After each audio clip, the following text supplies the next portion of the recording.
오늘은 고린도후서 3장 1절로 11절 말씀 가지고 마음판에 각인된 크리스토스의 편지라는 주제로 말씀을 나누겠습니다.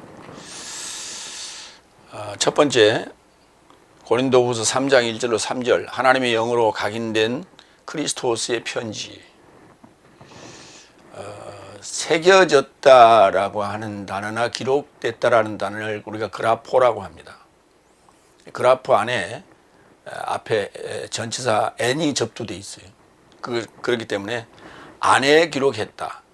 그러니까 그냥 이렇게 쓴 게 아니라 보통 우리가 쓴 그런 개념이 아니라 안에 깊숙하게 이렇게 팠다 이런 거예요.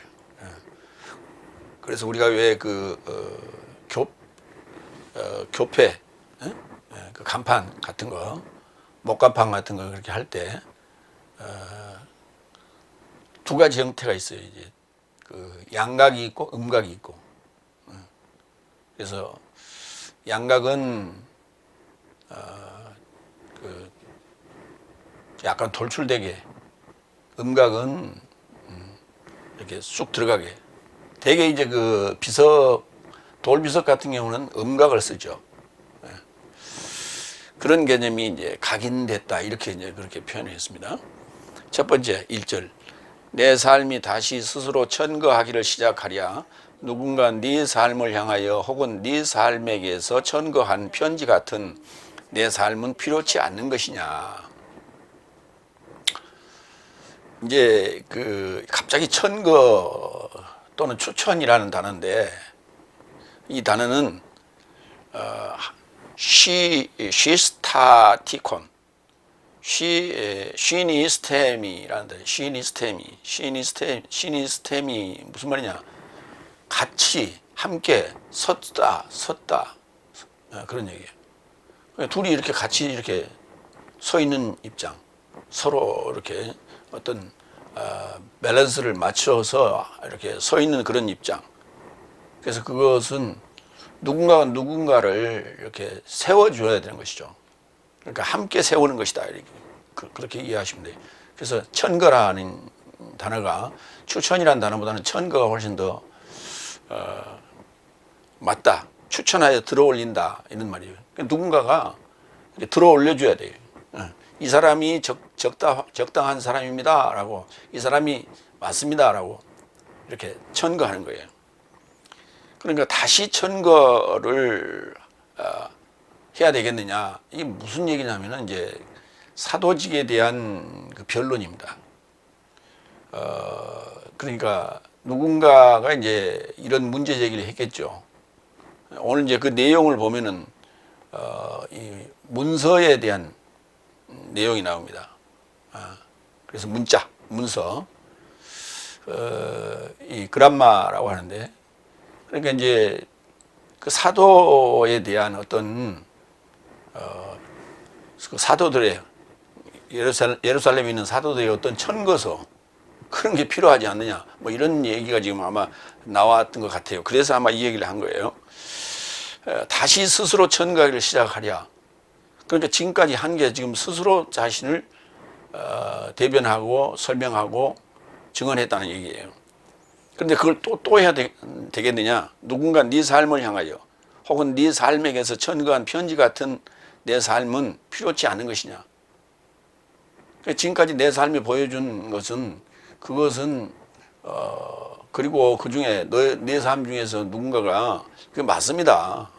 진정한 복음입니다. 이렇게 얘기한 그러한 것들은 무의미한 것이냐 하는 거예요, 지금. 그러니까 이제 왜 받을 때는 가만히 있다가 뭔 또 말을 들었는지, 또 무슨 생각이 들었는지, 이제 거기에 대한 의문을 가지고 아마 문제 제기를 했다 이렇게 보는 거예요. 천거, 추천하여 들어올린다 이런 뜻이에요. 누가복음 9장 32절, 이 단어가 이 본 의미를 그대로 쓴 거는 이런 얘기예요. 9장 32절, 그런데 페트로스와 함께 한 삶이 졸음에 눌려 있다가 화들짝 깨어 예수스의 영광과 그와 함께 선 이 말이, 이 단어가 시스타티콘의 동사형이에요. 시니스템이 함께 선, 그 함께 서 있어야 밀어 올리죠. 그렇죠. 누군가 청거를 하죠. 그와 함께 선 두 장정 삶을 알아보았다. 예수님께서 이제 부활하신 그 모습이에요. 그것을 이 단어를 썼어요. 그 다음에 로마서 5장 8절을 볼까요? 그러나 하나님께서는 내 삶에 이루고자 자신의 사랑을 천거하신다. 자신의 사랑을 천거하신다. 그러니까 반드시 이 천거라는 단어, 쉬니스템이 그 명사형으로는 시스타티콘이라는 이 단어는 반드시 혼자서는 불가능한 거예요. 그러니까 스스로는 불가능한 거예요. 누군가가 함께 도와줘야 될 그런 상황이에요. 제 머리 중이 제 머리 못 깎는다 하는 얘기하고 똑같은 말이에요. 그러나 하나님께서는 내 삶에 이루고자 자신의 사랑을 천거하신다. 이는 그리스도께서 내 삶이 아직 죄인 삶으로 있는 내 삶에서 초월하여 죽으셨기 때문이다. 그러니까 누군가 이렇게 항상 소위 그 걸고 넘어지는, 항상 누군가가 이렇게 같이 연관되어 있는 그런 상황이다. 천거라는 걸 그렇게 이해하시면 돼요. 로마서 16장 1절로 봅니다. 그래서 나는 캥그레아이 안에 교회의 봉사자로 있는 내 삶의 자매 포이베를 네 삶에게 천거한다. 그렇죠. 이게 맞는 것이죠. 그러니까 사도에 대한 보증서를 요구한 것 같다. 중요한 것은 종이의 천거서가 아니라 마음판에 각인된 하나님의 영의 편지를 읽어내는 것이 중요하다. 이 얘기를 지금 하자는 거예요. 그래서 앞에 이제 부분은 뭐 뚝 잘라버리고 지금 얘기를 시작했는데, 전반적인 맥락은 그런 의도입니다. 두 번째로 가겠습니다. 2절. 내 삶의 마음 안에 각인됐고, 수동태입니다. 모든 사람 삶에 읽혀지고 알게 된 네 삶은 내 삶의 편지다. 그러니까 사람에 의하여 전해지고 그 사람에 의하여 전해진 것이 마음판에 각인돼서, 그래서 그게 삶으로 이렇게 드러나는 것이 확실한 증거다, 이런 얘기예요. 그때 여기 이제 각인됐다라고 하는 이 단어를 우리가 앵그라포라고 하는, 그라포라는 그 쓰다 또는 새기다라는 단어 앞에 n이라는 전치사가 접두되어 있어요. 그래서 앵그라포가 됩니다. 그래서 여기에 각인이라고 하는 건 음각적인 개념이에요. 이거는 이제 음각을 하는 것은 오래도록 보존하기 위해서요. 오래도록 보존하기 위해서. 그래서 음각을 하죠. 그래서 비석 같은 데는 전부 음각을 해요. 근데 그러면 이제 거기에 반대되는 것은 양각이죠. 그게 이제 대개 이제 인쇄용 활자가, 인쇄판의 활자 같은 경우는 양각을 쓰죠. 예를 들어서 이제 대장경 목판이 있죠. 그건 전부 다 양각으로 되어 있죠. 그래서 그 위에다가 이렇게 인쇄할 수 있는 그런 것이죠. 비석판에는 음각을 쓰는 것은 바로 보존성의 문제 이유 때문에 그렇게 하는 것이다. 그렇게 이해하시고, 누가복음 10장 20절 한번 봅니다. 그럴지라도 이것 안에서는 영삶이 네 삶에게 굴복되는 것으로 기뻐하지 말고 네 삶의 이름이 하늘삶 안에 각인된 것으로 더욱 기뻐하라. 그 지워지지 않는 거죠. 각인시켜버렸으니까. 세 번째, 3절.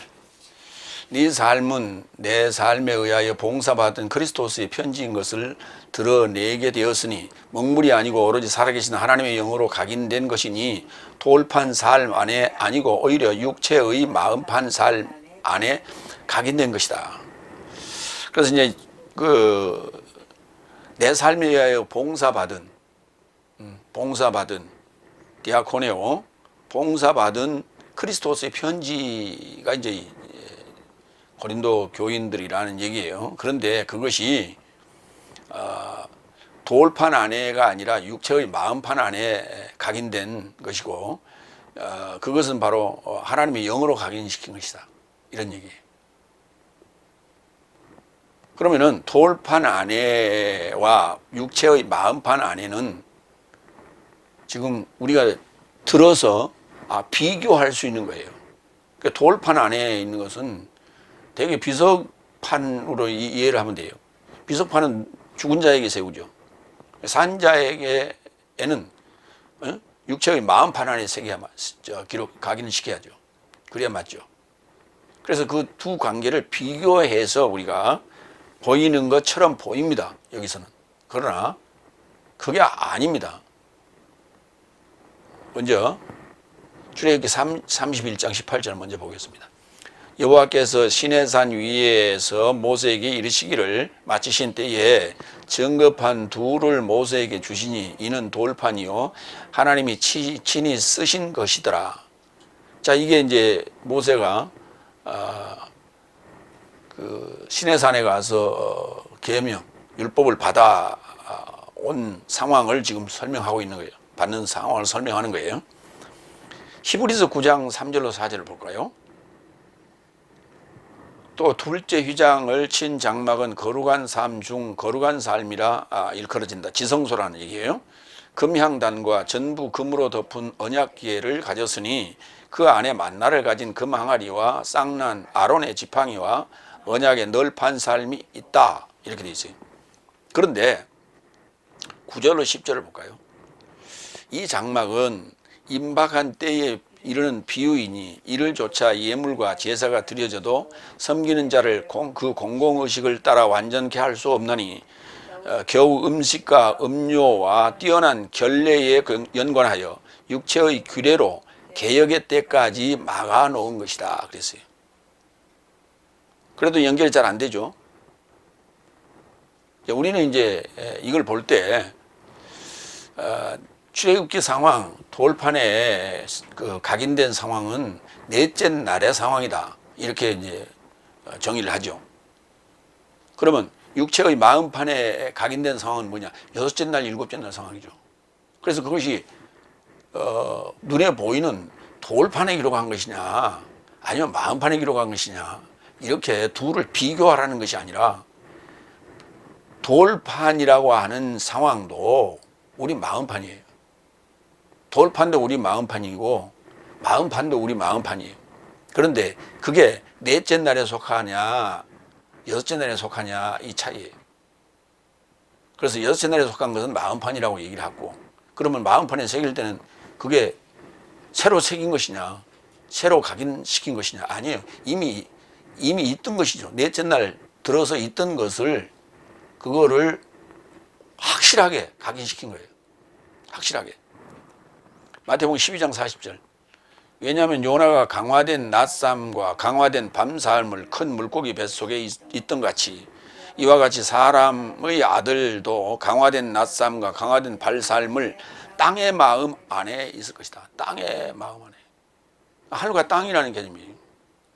그러니까 돌판에 새길 때는 그 상황이 하늘에서 주신 상황이에요. 하늘에서 주신 상황이에요. 그러면 하늘에서 이 하나님 말씀이 법이 주어질 때의 상황은 그게 사망의 법이거든요. 그래서 사망의 법이기 때문에 돌판에 때 새기는 거예요. 그래야 맞죠. 그럼 비석의 개념이란 말이에요. 돌판이. 그래서 사망의 법이에요. 그래서 돌판에 때 준 거예요. 근데 그것이 시간이 가면서 그 돌이 서서히 깨닫고 이해되고 찾고 두드리고 해서 마음판으로 바뀌는 거예요. 그게 돌판이 마음판으로 바뀌어야, 돌판이 마음판으로 바뀌어야 이게 하나님의 영으로 이제 각인되기 시작하는 거예요. 그러니까 그 넷째 날, 다섯째 날까지 죽어라고 암송하고 해도 그냥 써놓은 거예요. 써놓은 거에 불과해요. 각인시켰다. 그러니까 암송하고 애우고 달달달달 애운다라고 하는 것은 각인시키는 건데, 그게 돌판이라는 얘기예요. 아직도 죽어있다는 얘기예요. 지금 그걸 살려내야 되는 거예요. 살려내는 것이 영으로, 하나님의 영으로 각인시키는 건데, 그건 뭐냐? 솔직해야 돼요. 거짓이 있으면 안 돼요. 사실 그대로 해야 돼요. 요즘에 이제 이 정치판을 보면서 생각하는 게 이런 거예요. 거짓과 진실이에요. 근데 진실이 거짓에게 집니다. 근데 그 거짓에게 늘 눌리고 지고 당하기 때문에 거짓을 같이 쏟아내면 똑같은 자가 돼버려요. 비록 현실은 엄중하고 힘들고 밀리고 지고 할지라도 결코 그 맞대응을 하는 데 있어서 진실만을 가지고 얘기한다. 진실은 언젠가는 승리하게 돼 있다. 이것을 요즘 느낍니다. 참고가 되기를 바랍니다. 그러니까 돌판은 넷째 날의 개념이고 육체의 마음판은 여섯째 날, 일곱째 날을 얘기하는 것이다. 그래서 그 보이는 사물의 상태가 아니라 구원의 대상인 자신의 현재 상태를 말하는 건데 그게 이제 몇째 날에 속하느냐, 몇째 날에 지금 와 있느냐 이것을 우리가 봐야 되는 거예요. 그렇지 않으면은 그게 단순 비교를 하면은 구약에 모세를 통해서 준 이 사망의 법은 이건 교회 나온 지 얼마 되지도 않고 믿는 지 얼마 되지도 않았어도 그거 버리고 그 율법은 버려야 된다. 율법은 폐지돼야 된다. 이런 그 이상한 논리를 펴게 되는 거예요. 그게 바로 관점이 잘못되면 교리가 엉망이 돼버리는 거예요. 그러니까 여섯째 날의 개념도 없으면서 오직 예수님의 복음이 하나님의 영으로 우리에게 새겨진 것처럼 별도로 급작이 새겨진 것처럼 넷째 날이라는 그 바탕이 없이 갑자기 새겨질 수 없는 거예요. 그게. 근데 우리가 지금 그걸 그렇게 얘기하는 거예요. 그러니까 이 날의 개념을 적용해서 변화된 상태적 마음의 상태의 변화 상황으로 보느냐 아니면 단순 비교의 개념으로 보느냐 하는 것은 엄청난 차이가 있다 하는 거예요. 두 번째, 고린도후서 3장 4절로 6절 살리는 새 언약의 봉사자 삶. 네 번째, 그래서 내 삶은 그리스도스로 인하여 하나님을 향하여 이 같은 확신을 갖고 있다.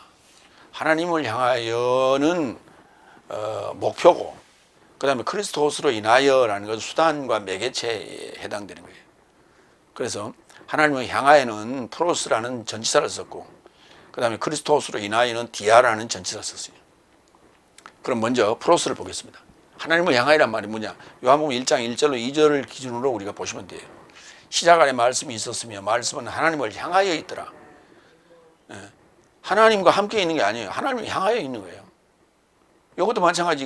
이게 좀 이상하니까 이 향하여를 갖다가 영어의 with라고 하는 함께라는 단어로 바꿔버렸어요. 프로스는 함께가 아니에요. 될 수가 없어요. 함께는 쉰이나 메타가 돼야 되는 거예요. 근데 어떻게 그것을 프로스를 향하여지 이게 함께라고 해요. 번역했어요. 그리고 말씀이 하나님이시더라. 그리고 말씀이 하나님이시더라.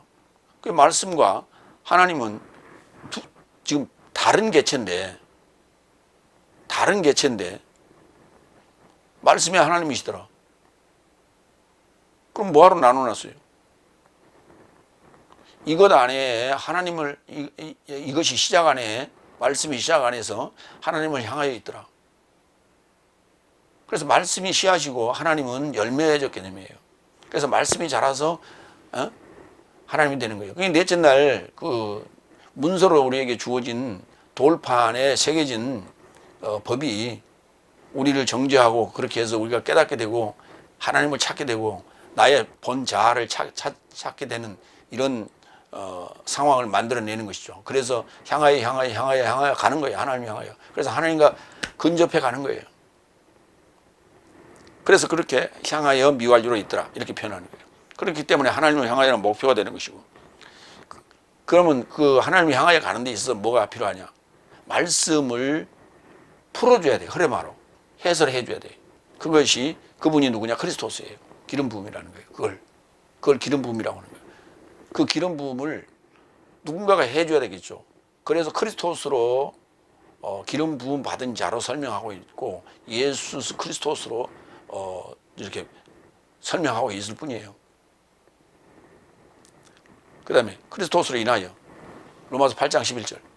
그래서 예수스를 죽음 삶에서 살리신 이 영이 네 삶 안에 거하시거든 그리스도스를 죽음 삶에서 살리시니가 네 삶 안에 내주하시는 그의 영을 인하여 네 삶에 죽을 몸 삶도 살릴 것이다. 그렇죠? 예. 그 그리스도스를 죽음 삶에서 살리시니 가 살리시니 하나님의 영이 네 삶 안에 거주하면 네 삶도 마찬가지로 그렇게 될 것이다. 살려낼 것이다. 이런 얘기죠. 그리스도스로 인하여 살려낸다는 얘기 무슨 말이냐. 죽고 산다는 얘기인데 이 죽고 산다라고 하는 요 개념을 머릿속에 잡아놓아야 돼. 뭐냐. 죽고 산다. 죽은 자가 산 예는 없어요. 죽은 자가 살면 그 죽었다가 살아난 3일 후에 살아난 자를 우리는 하나님이라고 불러요. 그걸 하나님 된 거라고 해요. 그게. 그 사실을 우리는 믿는 거예요. 근데 예수님이 부활하셨다는 것을 믿으면서 나의 부활은 죽어서 저 천국 가고 살 거라고 착각하고 있어요. 그런 부활이 아니란 말이에요. 현재적 부활이고 넷째 날 그 죽은 비석이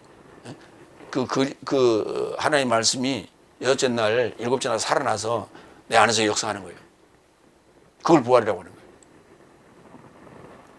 다섯 번째 5절 6절 내 삶은 어떤 것을 내 삶 자신에게서 난 것 같이 계산하여 자신으로부터 충분한 삶이 있다는 것이 아니라 오히려 내 삶의 충족은 하나님에게서 났다. 그리고 저가 내 삶을 새 언약의 봉사자 삶으로 충분케 하셨으니 문자가 아닌 오로지 영으로 하였다. 왜냐하면 문자는 죽이지만 영은 살린다. 예, 그 보충 설명이에요. 새 언약의 봉사자 디아코누스 복수입니다. 카이네스 새 변하지 않는 디아테케스 언약이에요. 변함이 없는 언약의 봉사자예요.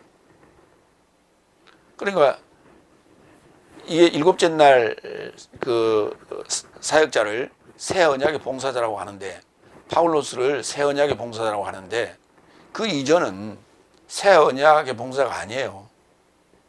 옛 언약의 봉사. 옛 언약은 뭐예요? 바뀐다니까. 바뀌는데 어떻게 바뀌느냐? 변화돼요. 그래서 새 언약으로 바뀌어요. 옛 언약은 새 언약으로 바뀌는 거예요. 그래서 개혁할 때까지 맡겨둔 거예요. 이게 서서히 변화되는 거예요. 그게 돌판이 마음판으로 바뀌어가는 거예요. 그랬을 때 그것은 다시는 퇴보하거나 죽지 않는다 이게. 그래서 우리가 그걸 영생이라고 불러요. 죽지 않는다. 그 영생에 해당되는 자는 하나님이라고 그래요. 그걸 다른 게 아니에요. 내가 영생의 존재가 된다 이런 개념이 아니라 그걸 하나님이라고 부르는 거예요. 그때를. 그러니까 하나님이라는 대명칭이 되는 거예요. 새 언약 갑니다. 히브리서 8장 8절 왜냐하면 저 삶에게 꾸짖어 말씀하시되 보라 날이 온다 주께서 말씀하시되 내가 새 언약을 이스라엘의 집과 유다의 집을 접하여 공동 완성할 것이다. 보세요. 새 언약을 이스라엘 집과 유다 집에 이스라엘 집과 유다 집은 언제부터 생겼어요? 셋째 날 아브라함의 후손에 의하여 생긴 거 아닙니까? 아브라함과의 언약에 의해서 생긴 거 아니에요? 그것이 새 언약으로 바뀌는 거라면 새 언약으로 바뀌는 거예요. 옛 언약을 받지 않은 자에게 새 언약이 갑자기 나타나는 건 아니라니까. 이스라엘 집과 유다 집에 접하여 공동 완성해 나가는 거예요. 새 언약으로. 고린도전서 11장 25절도 봅니다. 그와 같이 또한 만찬을 결합하여 잔들고 말씀하시되 이 잔은 내 피 안에 새 언약이니 네 삶이 마시는 매번 나 회상에 이르고자 이것을 행한다. 새 언약은 반드시 죽고 살아야 돼요. 그러니까 죽어도 살겠고 하나님이 되는 거예요. 하나님 되는 거예요. 이게 새 언약인 거예요. 구약이나 하나님 된다는 말 없어요. 신약에 와서야 새 언약을 주시는 거예요. 그래 나와 함께 죽자. 그러면 그게 바로 새 언약인데 그러면 너희 하나님 될 수 있다. 이런 얘기예요. 예수님께서 오셔서 하신 말씀의 핵심은 그거예요. 나랑 함께 죽자. 그러면 나와 함께 살 수 있다. 그러면 내가 너를 청구할게. 하나님께 청구하고 사람한테 청구할게. 그러면 네가 바로 새 언약의 봉사자야. 이 얘기예요. 그게 누군데요? 하나님이에요. 히브리서 8장 13절. 새 것을 말씀하심으로 첫 것을 낡게 한 것이니, 첫 것이 옛 것아니 실종에 가깝게 낡아지고 늙어가는 것이다. 옛 것이 낡아지는 걸 버리는 거예요. 자꾸 허물을 벗는 그런 입장이다. 변화되는 입장이다. 탈바꿈되는 입장이다. 히브리서 그러니까 8장 13절의 얘기는 완전 변태를 얘기하는 거예요. 더 이상의 변태는 없어요. 나방이 돼서 하늘을 나는 거예요. 그리고 알을 낳을 수 있는 상황. 이 상황이 부활된 상태요. 새 언약의 봉사자요. 새 것이 되었다. 새 언약의 봉사자가 되었다. 이렇게 말할 수 있는 거예요. 고린도전서 15장 45절. 또한 기록된 바와 같이 첫사람 아담은 산 목숨에 이르게 되었고 최후의 아담은 살리는 영에 이르게 되었다. 그러니까 영은 살린다고 그랬잖아요. 그러니까 하나님의 영이 너를 살렸으니 너 또한 살려라. 나가서 새 언약의 봉사자가 되어서. 그래서 그 새 언약의 봉사자로 우리에게 그런 살리는 일을 하라는 흐레마를 맡기신 거예요. 그리고 직분도 맡기신 거예요.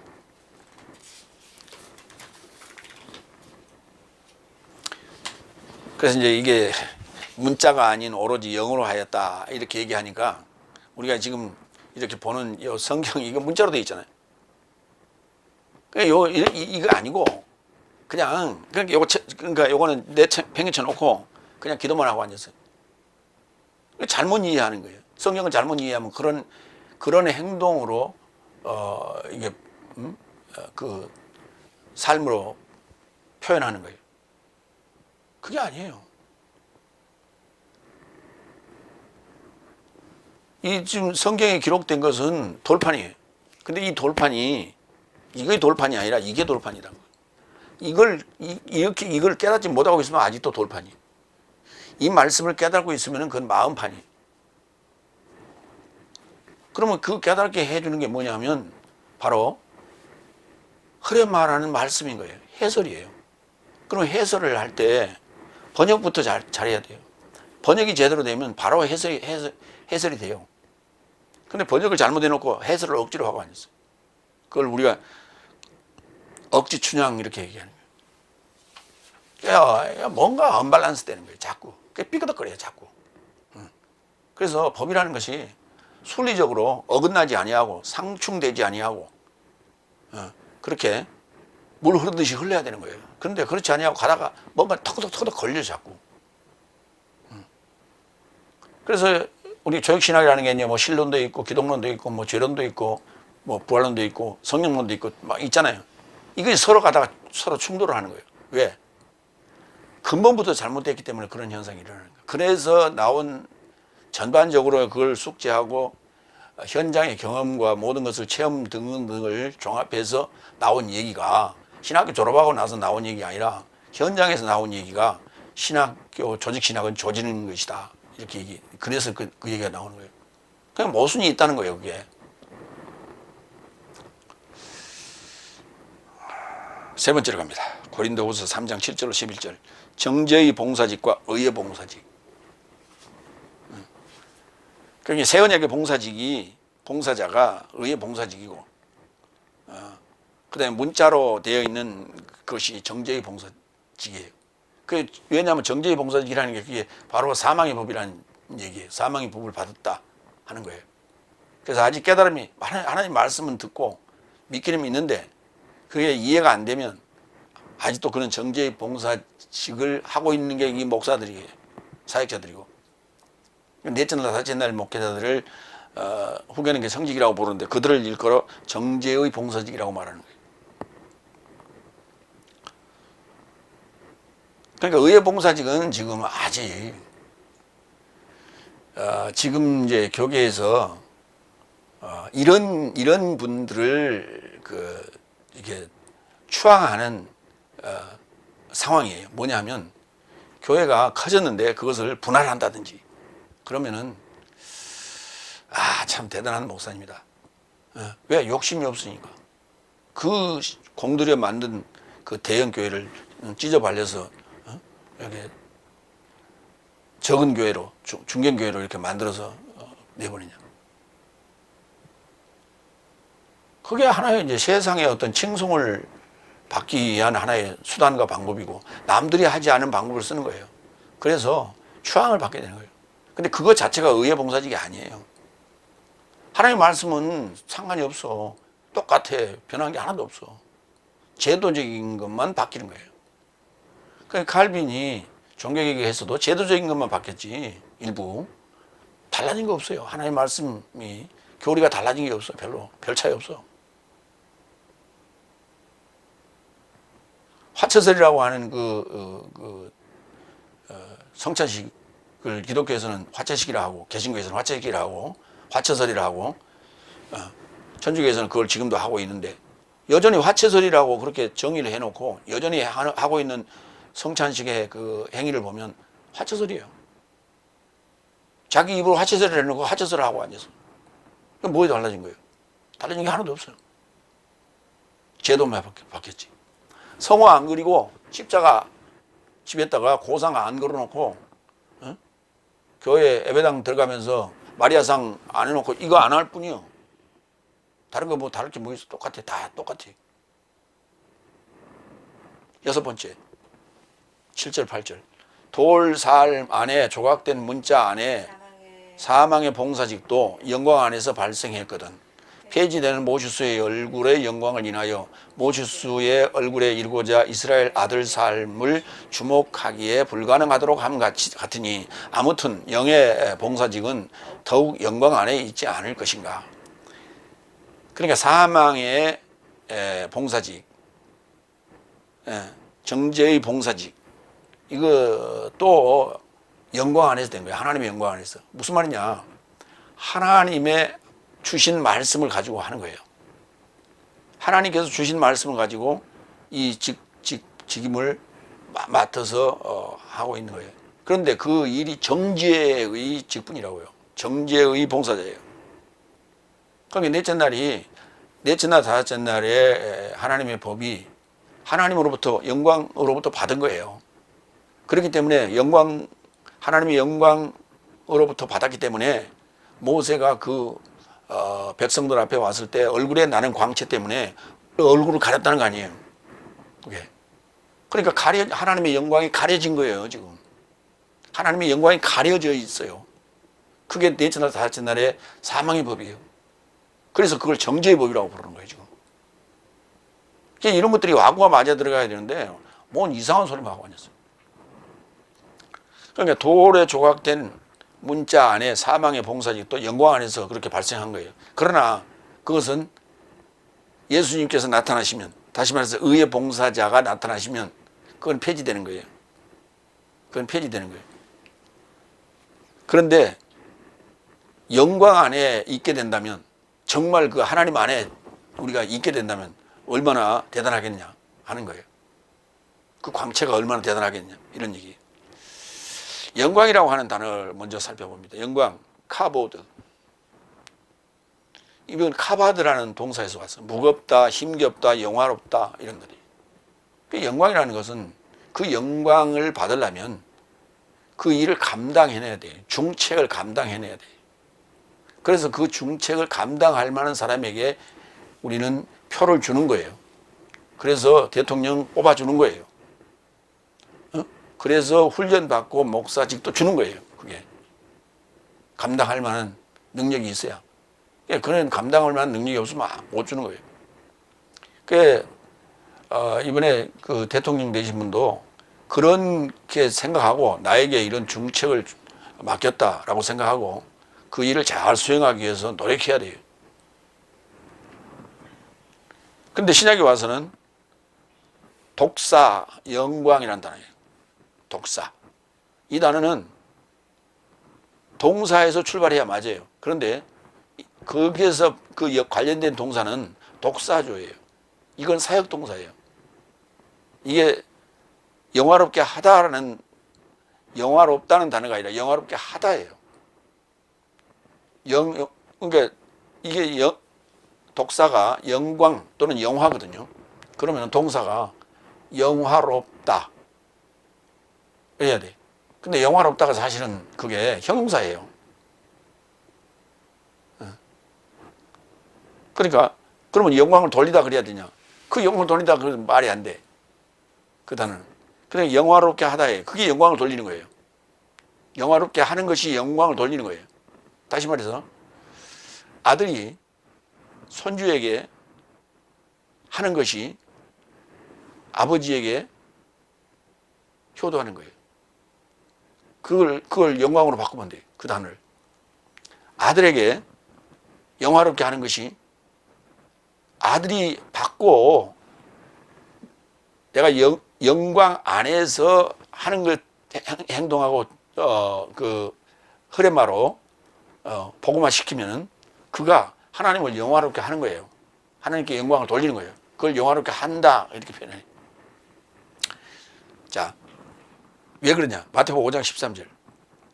그래서 신약에는 독사라는 명사의 동사가 없어요. 그리고 사역동사만 존재해요. 영화롭게 하다라는. 마태복음 5장 13절. 그리고 내 삶을 시험에 이르고자 빠지게 하지 마시고 오히려 내 삶을 나쁜 자로부터 구출해 주십시오. 이는 넷의 삶에 이르는 나라와 능력과 영광이 아버지의 소유이기 때문입니다. 영광 아버지 거예요. 사람의 영광이 아니라 아버지 거예요. 아멘. 출애굽기 34장 30절로 35절.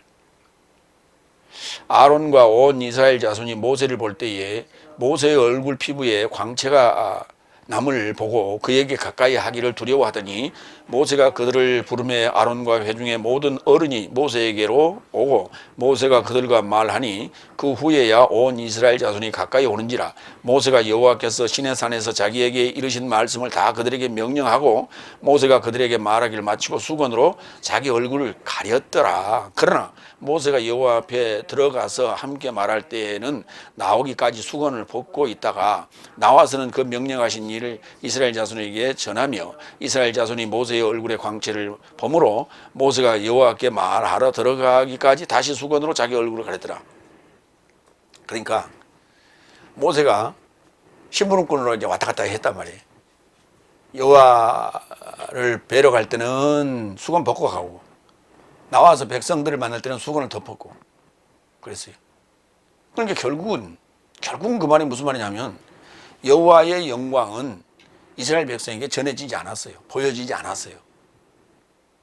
왜? 광채가 너무 났기 때문에 받을 수가 없는 거예요. 그게. 그래서 결국은 가려져서 준 거예요. 그럼 가려져서 줬다는 얘기는 정죄의 법으로 줬는데 그 정죄의 법을 읽고 그것을 자꾸 암송하다 보니까 친근감이 들어가지고 갖고 노는 거예요. 그리고 넷째 날, 다섯째 날까지 왔어요.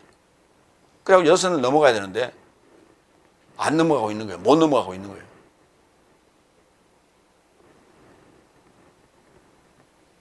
이게 바로 사망의 봉사직이에요. 그러면 그 봉사직을 맡은 이들은 넘겨줘야 되는 거예요. 세례 요한이 예수님께 넘겨줘야 되는데 자기들의 이게 부응하지 못하기 때문에 넘겨주지 않는 거예요.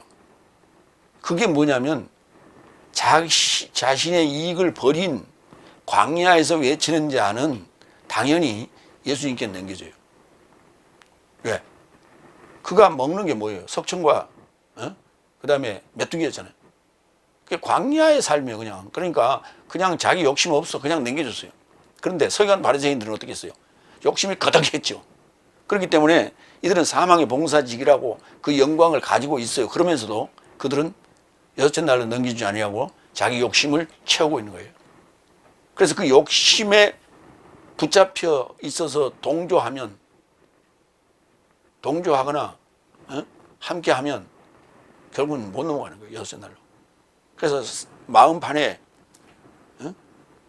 하나님의 영으로 각인시킬 수가 없어요. 그것도 뭐냐면 처음에는 누구의 욕심이에요? 성도들의 욕심이죠. 그래서 성도들의 욕심에 맞게끔 해줘요. 봉사도 하고 신방도 하고 뭣도 하고 기도도 해주고 다 해줘. 근데 시간이 가면서 점점 그 해줬던 거 다 본전 이상으로 뽑아내. 그러니까 처음에는 혹해가지고 야 이런 분이 어디가 있어 하고 거기에 빠져서 신뢰하게 되죠. 목사를. 그러다가 점점 교회가 커지고 이제 하다 보면 어떻게 해요? 본색을 드러내기 시작해. 그래서 자기도 모르게 11조하고 12조하고 건축언급하고 뭐 하면서 자꾸 내다 보니까 어떻게 돼? 물리는 거예요. 이제 아까워서 나갈 수가 없는 거예요. 이렇게 되는 거예요. 서로 악어와 악어서의 관계가 되는 거예요. 이게. 그래서 못 빠져나가는 거예요. 그래서 욕심을 버려야 되는 거예요. 욕심을 버려. 그 타 종교에서 말하는 사후의 세계에 특히 일반 무속적 개념으로 이해하시면 돼요. 귀신이 죽으면은요, 사람이 죽으면 그쪽에서는 이렇게 되겠네. 사람이 죽었는데 자기가 죽었다는 것을 의식을 못 한다는 거예요. 그 영혼이. 내가 왜 여기 와 있지? 이런 거예요. 자기가 지금 어딘가에 가 있는데 왜 내가 여기 와 있지? 그러면서 느끼는 게 뭐냐면 자기가 죽었다고 느끼질 않고 왜 이렇게 배가 고프지? 왜 이렇게 춥지? 이렇게 느낀다는 거예요. 그래서 그것을 채우기 위하여 누군가에게 찾아가는 거예요. 그게 누구냐? 가족이에요. 어디서 많이 들은 소리죠. 그러니까 그 세계는 무슨 말이냐면 그 귀신이 찾아온다는 것은 무슨 말, 아직도 욕심을 버리지 못했기 때문에 그런 거예요. 욕심을 버린 자는 홀홀 털고 해탈의 경지에 들어가는 거예요. 그쪽에서도. 근데 욕심이라고 하는 것이 딱 족쇄에 걸려 있으니까 죽어서도 글쎄 그 영혼이 배고프다, 춥다, 응? 서운하다 이렇게 여기고 다시 가족을 찾아와서 해코지 하는 거예요. 그걸 안 해주면. 그걸 보면서 우리가 느껴야 되는 게 뭐냐면 욕심을 버리자는 거예요. 욕심을. 그래서 가난한 자가 복이 있는 거예요. 가난한 삶이. 영으로 가난한 삶이. 가난한 삶이 영으로 행복한 거예요. 영으로 행복을 느껴야만이 모든 걸 버릴 수가 있고 포기할 수가 있는 거예요. 근데 그걸 못 버리는 거예요. 이 세상의 모든 싸움이, 분쟁이 다 그 물질욕, 욕심 때문에요. 어디서부터 시작했어요? 에덴 동산에부터 시작한 거예요. 보암직도 하고 먹음직도 하고 현명해 보였다니까요. 그게 그 욕심인 거예요. 다른 거 아니에요.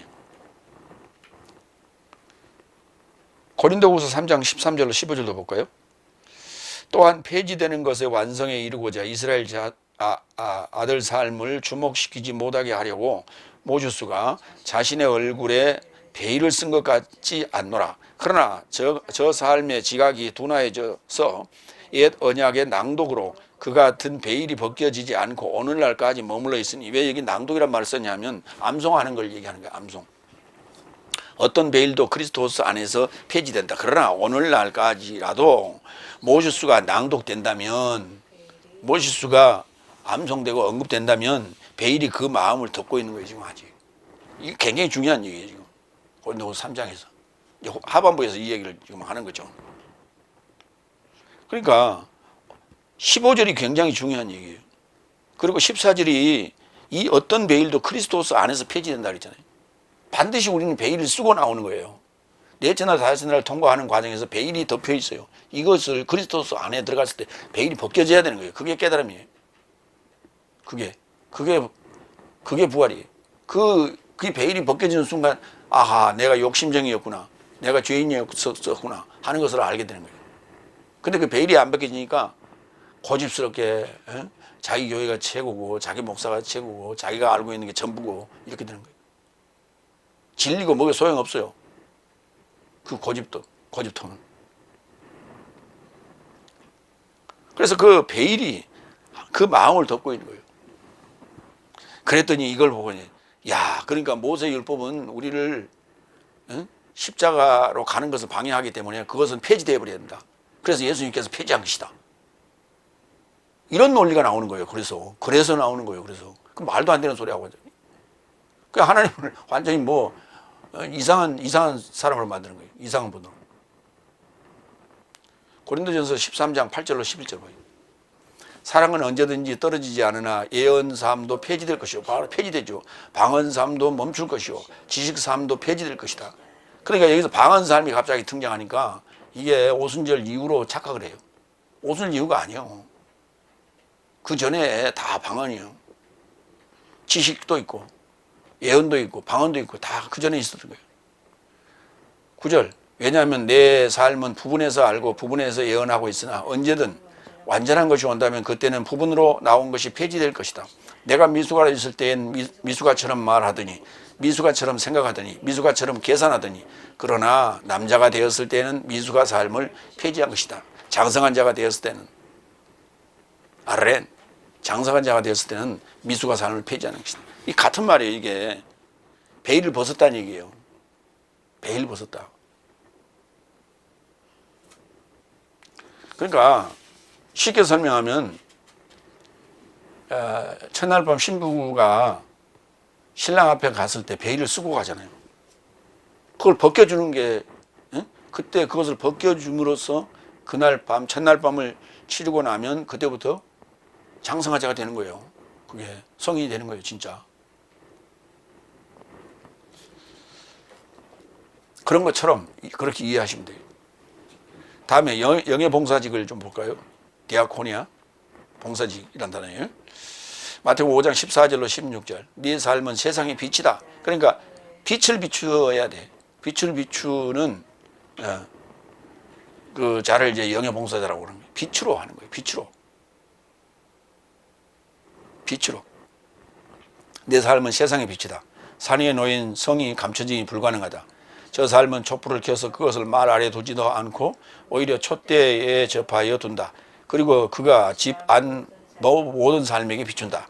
저 삶이 네 삶의 좋은 행위 삶을 알아보고 하늘에 계신 내 삶의 아버지를 영화롭게 하기 위하여 이같이 네 삶의 빛이 사람 앞에 비치게 하라. 영화롭게 하기 위하여. 이게 독사조예요. 독사조. 그게 바로 영의 봉사직이 이렇게 영광스럽게 하는 거예요. 영화롭게 하기 위하여 지금 네 삶을 비추라는 거예요. 네 삶을 비추라. 그러니까 파울로스가 고린도 교회에 가서 행한 그 모든 그 흐레마가 바로 이 빛이었다는 거예요. 근데 그걸 또 추천서나 천거서를 무슨 뭐 임명장 그걸 달라고 하느냐. 그러니까 오늘날 이 말을 하고 있는 우리도 총회에서 목사 안수증 임명장을 줘요. 주지만 그거 자체가 중요한 건 아니에요. 그건 그냥 요식행위일 뿐이라. 그런데 그게 그렇게 중요해서는 안 된다는 얘기예요. 고린도후서 3장 16절로 18절. 그러나 주를 향해 돌이키는 때엔 그 베일이 제거된다. 주는 영이시니 주의 영이 계신 곳에는 자유가 있다. 내 모든 삶이 벗겨진 얼굴로 주의 영광을 그 같은 형상으로 비춰보고 있으니 영광이 이르고자 영광으로부터 변형되었으니 곧 주의 영으로부터 된 것이다. 돌판에 그 각인된 것도 영광으로 인한 거예요. 그것이 마음판에 각인된 것도 주의 영으로, 하나님의 영으로 돼서 그게 변형된 거라니까. 바로 변형됐다고 그러잖아요. 영광에 이르고자 영광으로부터 변형됐다고. 그러니까 영광으로부터는 넷째 날 영광이고 영광에 이르고자는 일곱째 날 영광이죠. 그렇게 변형됐다니까. 그게 바로 주의 영으로 말미암은 것이고 그게 하나님 됐다는 얘기예요. 그래서 자유자. 주의 영이 계신 곳에는 자유가 있다고. 주는 영이시니 주의 영이 계신 곳에는. 그 이제 여섯 날부터 이제 베일이 벗겨지기 시작하죠. 그게 지금 옛 영광에서 그 지금 새 영광으로 지금 변형되기 시작하는 거예요. 디모데 후서 4장 11절. 디모데 후서 4장 11절. 누가만 나와 함께 있다. 이제 그 로마 옥에서 이 디모데에게 보낸 편지에 누가만 나와 함께 있다. 마가를 붙들어 너와 함께 인도하라. 왜냐하면 저가 봉사직에 유용하다. 마가가 봉사직에 유용한 거예요. 영의 그 봉사직으로 유용하다. 그러니까 그래서 마가복음을 쓴 거예요. 그 마가복음 자체가, 마태복음 자체가, 누가복음, 요한복음 자체가 바로 봉사의 일이에요. 그게 봉사예요. 그게 봉사의 일이고, 그게 바로 봉사자요. 그걸 쓴 자가 봉사직에 해당되는 거예요. 사도라는 게 봉사직이에요. 그러니까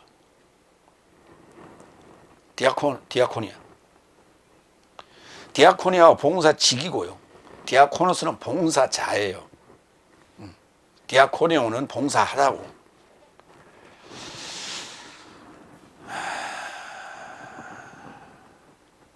그래서 복음서 중에 그 영의 봉사자 중에 복음서를 네 복음서를 쓴 중에 가장 막내가 사실은 마가예요. 근데 그것을 갖다가 마가복음을 원복음이라고 하고 이런 도대체 성경을 어떻게 한 거예요? 그러니까 그렇게 주장한 그 기독교 교리를 만든 자들은 아직도 베일이 안 벗겨진 자들이에요. 마가복음이 제일 투박하고 제일 짧고 아는 게 제일 없다고. 그 영양가가 제일 없는 게 마가복음이에요. 4개 중에서. 왜? 가진 지식이 적어서 그래. 왜? 파울로스에게 충실한 제자가 아니었거든. 망나니 제자였거든. 그래서 마지막에 그 복음을 제대로 받아들였기 때문에 그래서 짧은 거예요. 7번째 9절. 왜냐하면 정죄의 봉사직이 영광이거든 의의 봉사직은 영광 안에서 더더욱 넘친다. 그렇죠. 마찬가지죠. 그러니까 넷째 날 모세는 그럼 천국 갔냐 안 갔냐 자꾸 이렇게 따지는데 그 모세가 나라니까. 넷째 날 나. 그리고 넷째 날 나에게 준 복음 전하는 자, 그 자도 지금 빨리 7째 날로 가야 돼. 나도 가야 되고 이런 거예요.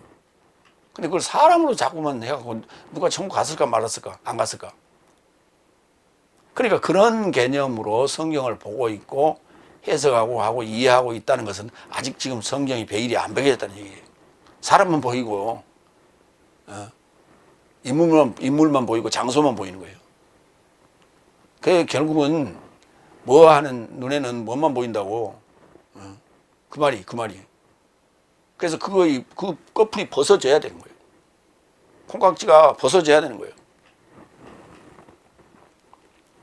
그래서 정서의 봉사직의 영광은 의의 봉사직의 영광에 당연히 하수에 해당되는 거고 넷째 날에 해당되는 거니까 넷째 날에서 다섯째 날 거쳐서 여섯 날 거쳐서 일곱째 날까지 가야 된다는 얘기예요.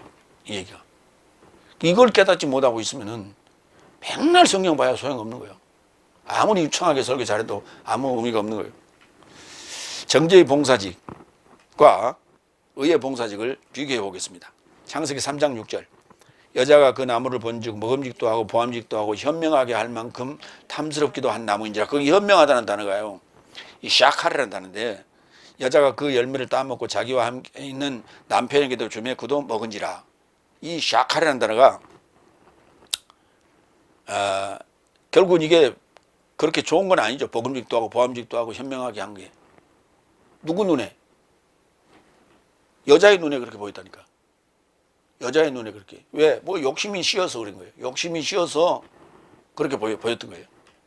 그런데 다니엘서 12장 3절에 전반부와 후반부로 나눠서 봐야 돼요. 현명한 자는, 여기 지혜로운 자라고 지금 그렇게 번역했는데, 현명한 자, 여기도 샤칼이에요. 현명한 자는 궁창의 빛과 같이 빛날 것이요. 궁창의 빛과 같이 빛날 것이, 궁창의 빛은 넷째 날에 만들어졌잖아요. 그 넷째 날에 만들어진 게 여섯째 날에서 일곱째 날 넘어가는 과정에서 그 하늘의 빛이, 궁창의 빛이 다 떨어지잖아요. 떨어지고 검어지고 붉어지고 별들이 우수수 떨어지잖아요. 낙엽, 선과일 떨어지듯이. 이게 뭐냐? 이게 바로 여기에 현명하다라고 하는 그것이 구약에서는 현자예요. 그러나 아직 멀었어요. 그러면 어떤 자라고 바뀌어야 되냐? 많은 사람을 옳은 대로 돌아오게 한 자는 별과 같이 영원토록 빛나리라. 이 별은 안 떨어진다니까.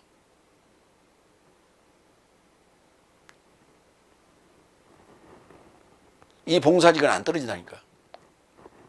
이 봉사자는 안 떨어진다니까. 그러니까 새 언약의 봉사자, 이건 별같이 안 떨어져요. 하늘의 별처럼 딱 달라붙어 있어요. 그러니까 하늘에 각인되어 있는 것으로 지금 설명을 하는 거예요. 마태복음 13장 40절로 43절을 볼까요? 그런즉 가라지 삶은 참으로 공동 정리되어 불로 태워지는 것 같이 내에서의 공동 완성 안에서도 이와 같을 것이다. 사람의 아들 삶이 그의 사자 삶을 파견할 것이며 인자가 그의 사자 삶을 파견할 것이며 그의 나라 안에서 덧삶과 불법을 행하는 삶 모두를 공동 정리할 것이며 저 삶을 불의 아궁이에 이르고자 던질 것이니 거기서 울부짖음과 이빨 갈미 있을 것이다. 그러니까 이게 무슨 말이냐면 지금 현명한 자는 궁창의 빛과 같이 빛날 것인데 그걸로만 있으면 넷째 날로 머물러 있으면 넷째 날 다섯째 날 그 정죄의 봉사직으로 머물러 있으면은 들어갈 곳이 아궁이에요. 그런데 43절 그때 의로운 삶은 저 삶의 아버지 나라 안에서 해와 같이 빛날 것이다. 들을 귀의 삶을 가진 자는 듣거라 그러죠. 해와 같이 빛날 것이고 별같이 빛날 것이에요. 영원토록. 그러니까 여섯째 날 베일이 벗겨지는 일이 벌어져야 돼. 그리고 죽고 사는 일이 벌어져야 돼. 그래야 일곱째 날로 들어갈 수 있어요. 그랬을 때야만이 그가 해같이 빛날 것이고 별같이 빛나고 영원할 것이에요. 예수님께서 이 말씀을 계속 하시는 거죠. 이게 복음이에요. 예수님의 복음. 다른 게 아니고. 히브리서 5장 13절 14절 이는 젖을 먹는 자마다 어린아이니 의의 말씀을 경험하지 못한 자요. 이 의의 말씀을 경험하지 못한 자가 누구예요? 정죄의 봉사지간이에요. 그러니까 맨날 징징 짜는 거예요. 하나님 앞에 맨날 40일 금식기도 한다고 철야기도 한다고 새벽기도 한다고 맨날 징징 짜는 거예요. 맨날 징징 짜는 게 누구예요? 어린아이들이죠. 그러니까 이 징징 짜는 젖먹이들은 누군가가 꼭 있어서 돌봐줘야 되고 손잡고 같이 가줘야 되고 먹을 것 해줘 바쳐야 되고 그렇게 되는 거예요. 하나님도 귀찮죠. 그래서 하나님 직접 안 해요. 그래서 사탄한테 맡겨놓은 거예요. 네가 해라 대신. 그래서 위탁 교육하고 있는 거예요. 그 앞잡이들이에요. 그를 후견이가 청직이라고 우리가 부르게 되는 거예요. 그런데 5절 단단한 음식은 장성한 자의 것이니 남자의 것이라고 그들은 지각을 사용함으로 연단을 받아 선악을 분별하는 사람이다. 선악을 분별할 수 있어요. 왜? 지각이 있어서.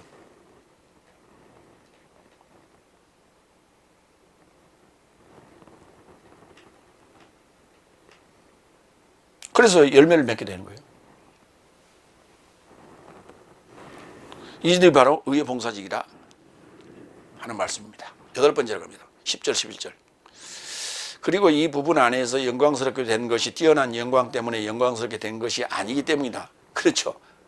넷째 날에 그 다섯째 날의 영광이 뭐 10,000명 10만 명을 만들었던 어쨌든 간에 큰 교회를 이룩했더라도 그게 50만이 돼도 60만이 돼도 영광 때문에 영광스럽게 된 게 아니라니까. 그건 다 폐지될 것들이에요. 왜냐하면 영광으로 인하여도 폐지되는 자이거든. 그렇잖아요. 영광 안에 머무는 자는 더더욱 넘친다. 그래서 정죄의 봉사직은 폐지돼요. 그렇기 때문에 의의 봉사직으로 영광 안에 머물러 있어야 돼요. 요한복음 5장 35절로 36절 봅니다. 저 요한은 세례 요한은 불살라진 등불이고 비추는 자이다. 불살라진 등불이고, 하나님의 영광에 의하여 불이 불살라졌다고. 응? 태워지는 거니까 초와 같은 거예요. 등불이고, 그걸 이렇게 반사하는, 비추는 자이다. 그래서 네 삶은 그의 빛 안에서 시점을 향해 즐겁게 되기를 원하였다. 즐겁게 되기를 원하였다. 그러나 나는 요한네스보다 더 큰 증거를 갖고 있다. 왜냐하면 저 사역 삶을 완전케 하려고 아버지께서 사역 삶을 내게 주셨다. 나는 사역 삶을 행하고 아버지는 나를 파견하신 것이라고 나에게 관하여 그가 증언하신다. 아버지와 함께하고 있다고요.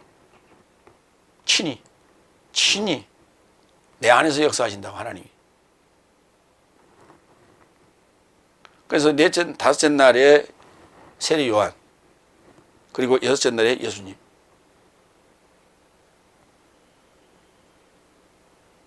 그런데, 그러니까 세례 요한은 이게 사실은 다섯째 날이라기보다는 5.5예요.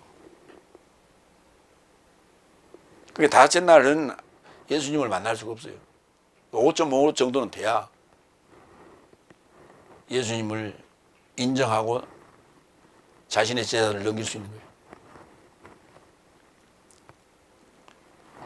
마태복음 19장 28절을 볼까요? 그러나 예수께서 저 삶에게 언급하셨다. 진실로 네 삶에게 말한다. 거듭남 안에서 나와 동행하는 삶은 사람의 아들이 인자가 그의 영광의 보좌에 접하여 앉았을 때에 네 삶도 이스라엘의 12지파 삶을 판결하는 12보좌 삶에 접해 앉을 것이다. 잘 보세요. 네 삶도 이스라엘의 12지파 삶을 판결하는 12보좌 삶에 접해 앉을 것이다. 이 12보좌 삶에 접해 앉을 자가 누구예요? 12제자죠. 그러면 12지파는 누구예요? 다섯째 날까지 아니에요. 구약에 나오는 12지파. 12지파를 판결하신다고. 누구를 통해서? 12사도를 통해서.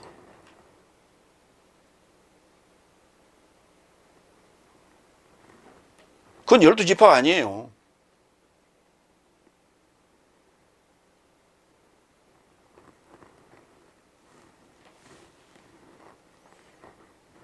열두 보좌 삶에 앉은 자들은 12제자 삶이에요.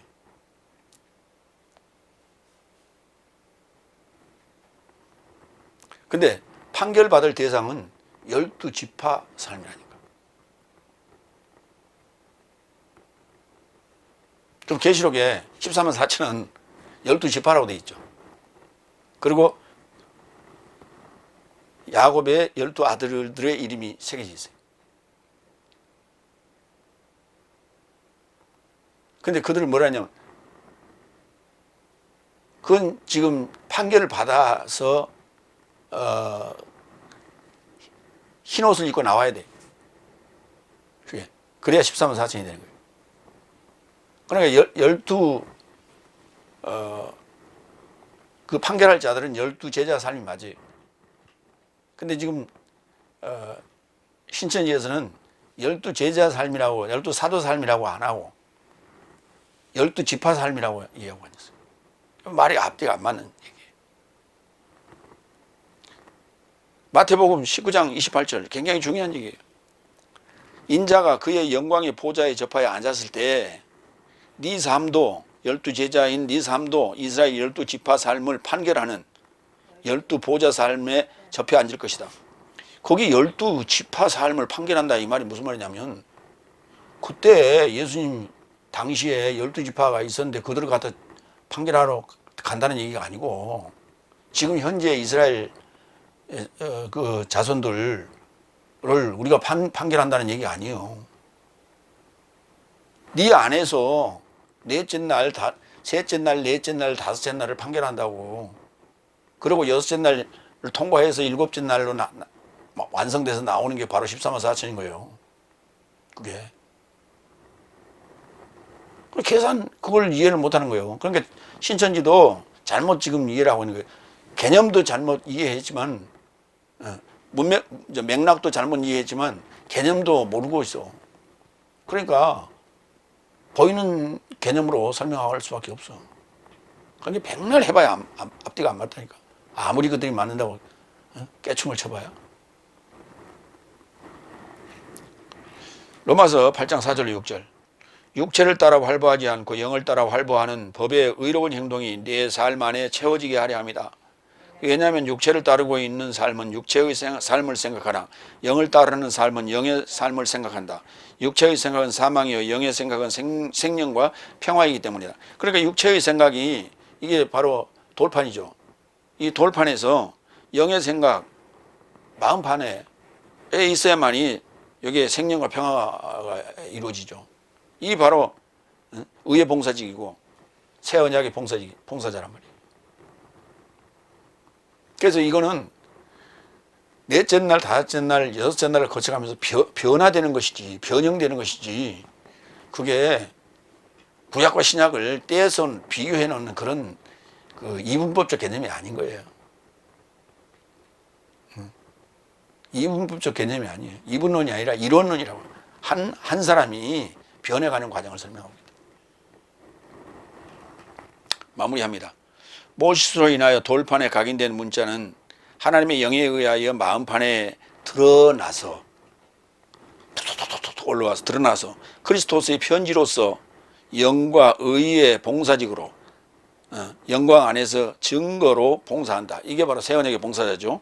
문자로 작성된 천거서에 의존하는 믿음은 나라의 복음의 완성에 이르지 못합니다. 아멘. 기도하겠습니다.